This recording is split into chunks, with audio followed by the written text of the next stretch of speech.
everyone, this is Katie with the Kramer Life. I am going to make a chicken dinner tonight, and we are going to use our only version of a crock pot that we have. I am going to work on making my own rub first, and I like to get all my ingredients set out so I'm not going back and forth in the pantry. So with that, I have a whole bunch of different ingredients because I wasn't really 100% sure what I was craving tonight, so we're going to go with a pretty standard traditional rub that is going to have salt and pepper, garlic, onion, some rosemary, some thyme, a little bit of cayenne pepper, and some paprika and cloves.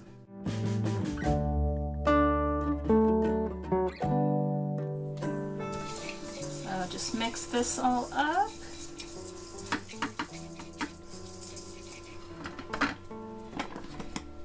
And we have a pre-thawed out chicken. It is 4 pounds 10 ounces. So this is a Cornish cross chicken that was pasture raised. And so what I'm going to do is I'm going to go ahead and start putting the rub on here. And you really want to get into the little crevices to make sure you get it seasoned in between and it's not just not on the top layer. Like I said, with my rubs, I like to make sure that it's pretty liberally spread on here. I'm not chintzy when it comes to the seasonings because I think it just helps with the gravy and the broth that you make later on and make that even more flavorful as well.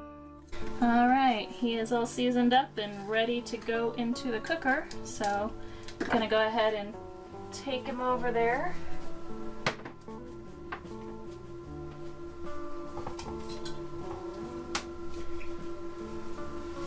So with this one, this is basically just a hot plate, and it's going to cook on slow or low, and I'm going to go ahead and cook it for about an hour and a half. And the thing I really like about this cooktop is these pans, you don't need to add any water, so he's just going to cook in his own juices for the entire time. About 30 minutes into it, I'm going to add the potatoes and the carrots.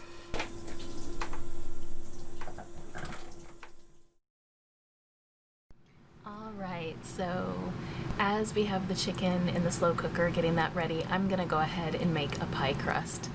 I am going to make little apple pie tarts with some brie because I have quite a few apples that were not going through quickly enough, and I thought it would go really good with the chicken. So what I'm going to do is I'm going to measure everything out and get the pie crust ready to go in the refrigerator so that we can get the pie filling started and then start working on the potatoes and carrots.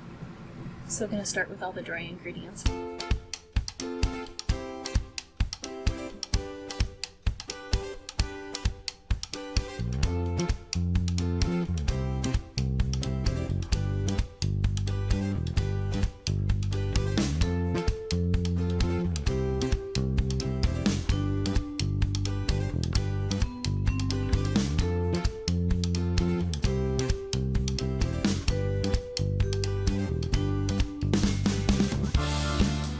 This is going to be a little bit of extra work because all I have is a fork.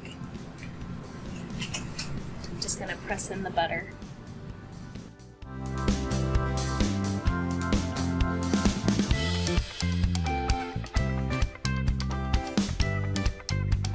Now that I've got the flour pressed down to about the size of a pea, I'm going to go ahead and add in about anywhere between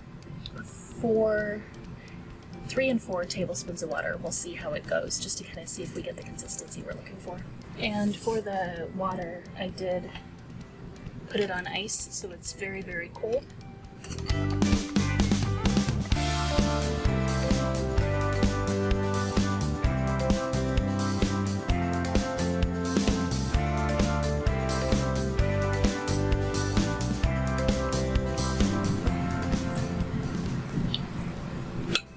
To get there.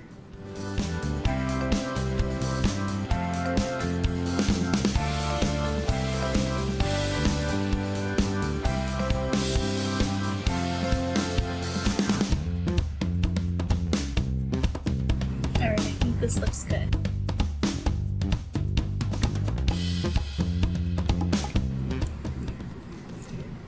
good consistency. It's not at all sticky, which is great.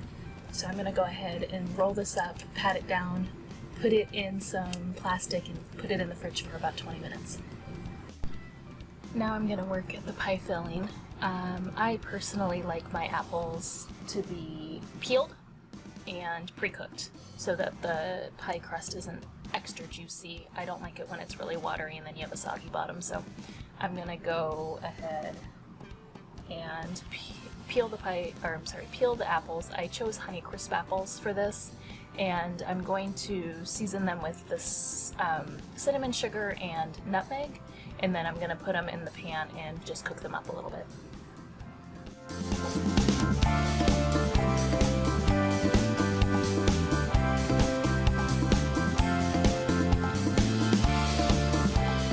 Now that I've got all my apples peeled, I'm gonna go ahead and core them.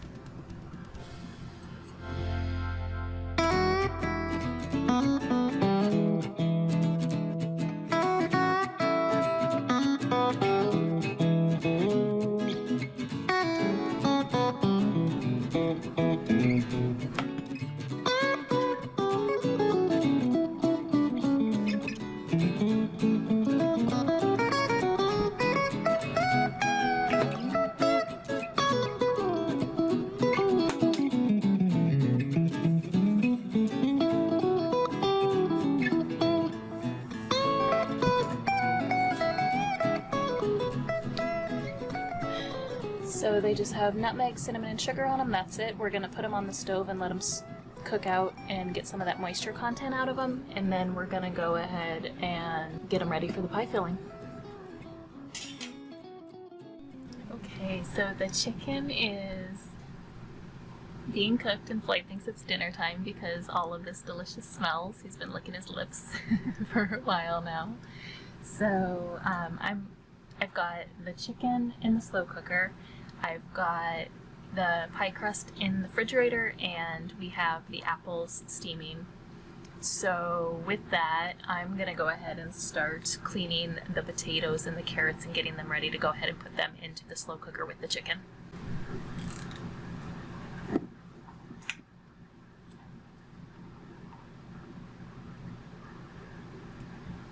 I don't know about you, but I pretty much love every type of potato but sweet potato for some reason, so I think that I wanted to try something different, so I got these little guys. I thought they were fun and cute. Never had them before. They look a lot like fingerlings or just mini little, an assortment of potatoes, so thought this would be good just to add in, plus I figured they'd cook pretty quickly since they're a lot smaller. And it didn't require me to chop stuff up. Not sure if we want to cook all of these or not. It's a lot of potatoes. So I think I'm just going to do a nice handful. Get some variation, make sure everything's represented here.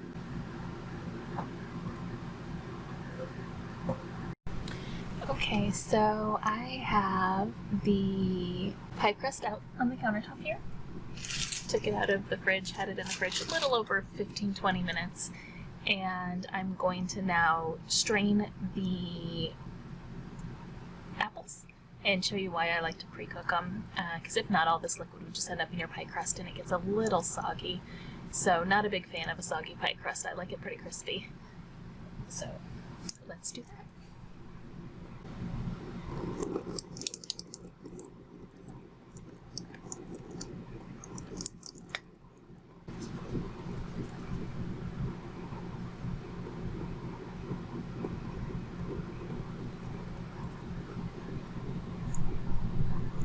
See all that liquid down there?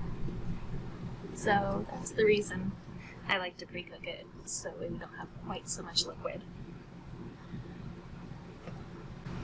This is going to be ready to put into the pie crust. I'm going to let the pie crust go ahead and sit at room temperature for probably about 15-20 minutes. Let it warm up a little bit before I work it, because I, again, don't have all of the proper utensils. I am going to hand roll it because I don't have a rolling pin, so I'm still waiting on the chicken. It's definitely got about another 45 minutes or so, so gonna set these apples aside and let the pie crust get to temperature. I am going to make mini pies, so I'm going to actually use these little guys right here, and I'm going to make them almost like a tart, so fold them up and over. Okay, so I have the pie crust out. I put a little bit of flour on it, and now I'm going to knead it and hopefully get it thin enough with my hands. This should be fun.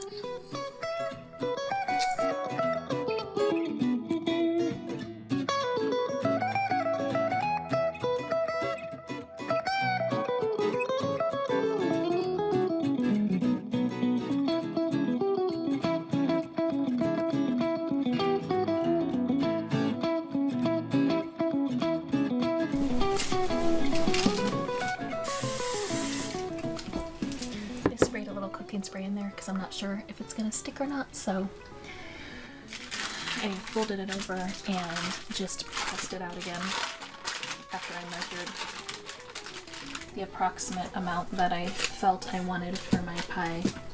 I want it to be a little bit extra because I do, once I put my apples in, want to be able to kind of pinch it together. So I'm just gonna do that for all 3 of these and then start putting the filling in.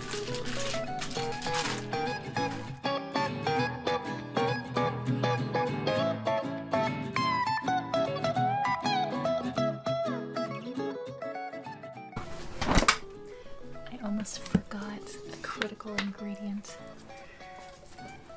I'm gonna add brie to the bottom of this because why not? So I typically eat the rind, but for baking reasons, when I melt it, it doesn't quite melt the same consistency, especially the top. It's a little bit thicker. So I'm gonna cut that really thin layer off.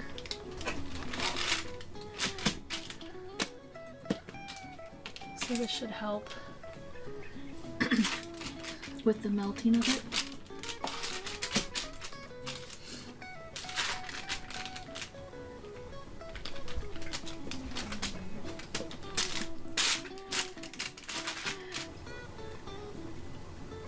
I'm going to take a couple pieces of brie and just press it down into the bottom of the pie crust.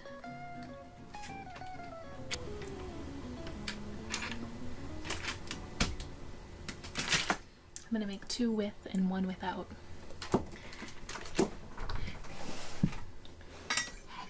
So now I'm just going to scoop some of my apples in here. Okay. Got this one. Okay, so now it's your choice if you want to add any more sugar, nutmeg, cinnamon, anything like that to the top of your dish. But I'm going to go ahead and just close these up because, like I mentioned before, not a huge sweet fan. So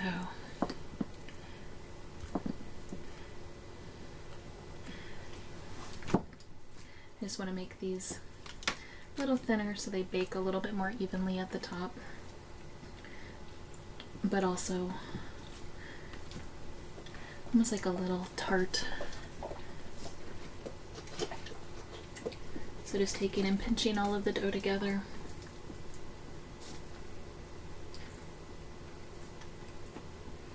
And then they're gonna bake in the oven for probably about 20-25 minutes on 325. Okay, so I think that the chicken is done. I'm gonna bring it over and we're gonna take a look.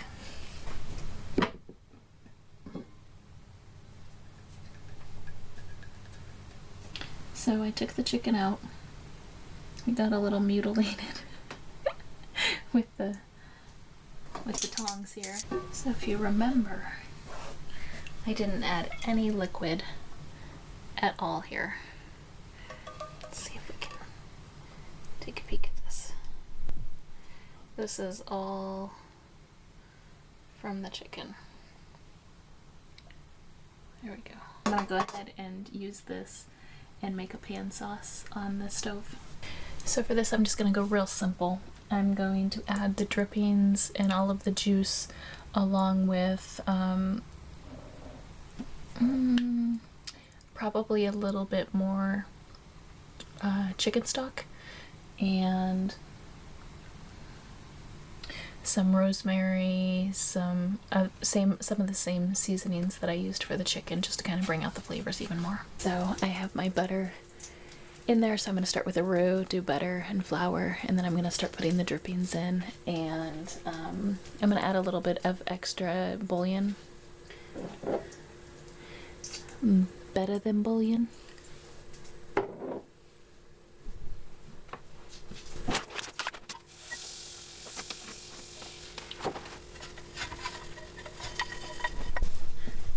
So what happened was it was a little too thick, so I went ahead and added some more butter to make it the consistency that I wanted.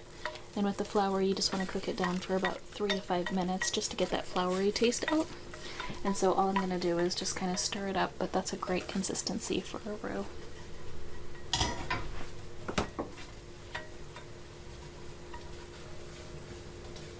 So as I'm stirring this and letting this cook out, what I'm going to do is I'm going to go ahead and start adding some of my seasonings that I want. So my salt and pepper,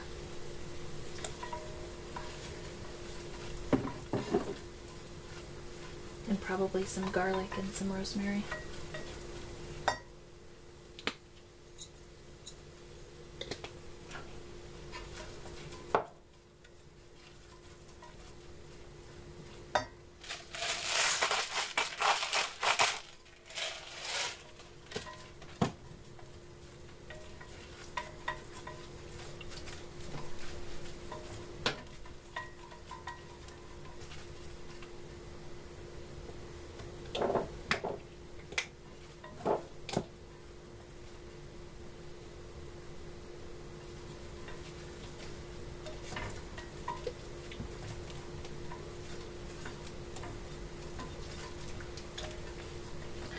So that's cooking up really nicely. I'm going to go ahead and start adding some of my pan sauce.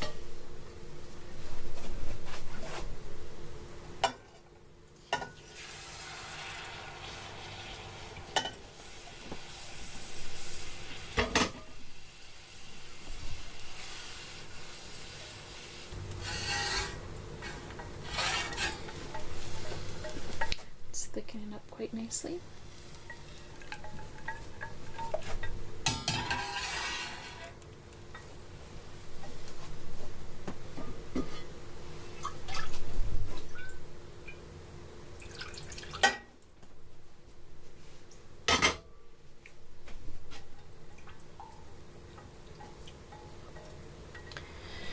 So this is where you want to taste it and see if it needs that bouillon or not.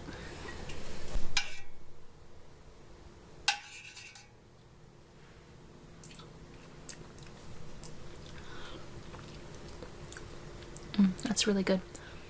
I think I'm going to go ahead and skip adding extra flavor to it.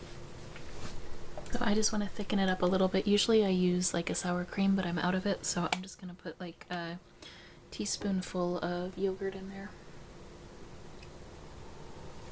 just to kind of give it that creaminess.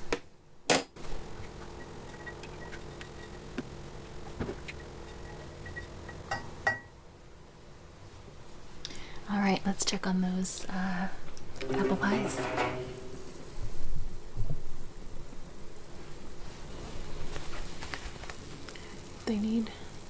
They're looking good. Really close. I can see this one has brie in it because the brie's coming up. I'm just going to put a little bit of butter on them and let them bake for a little bit longer just to really crisp up that top.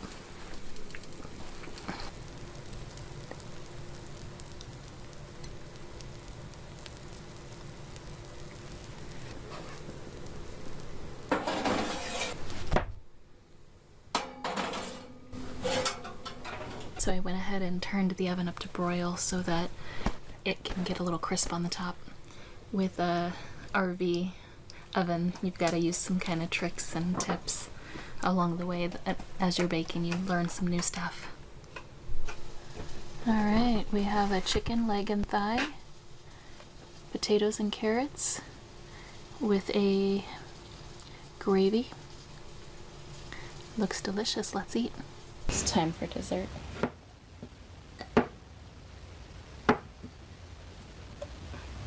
Pie turned out really good. Came right out of the bowl. Nice, crispy, flaky shell. It's not soggy at all, which is great.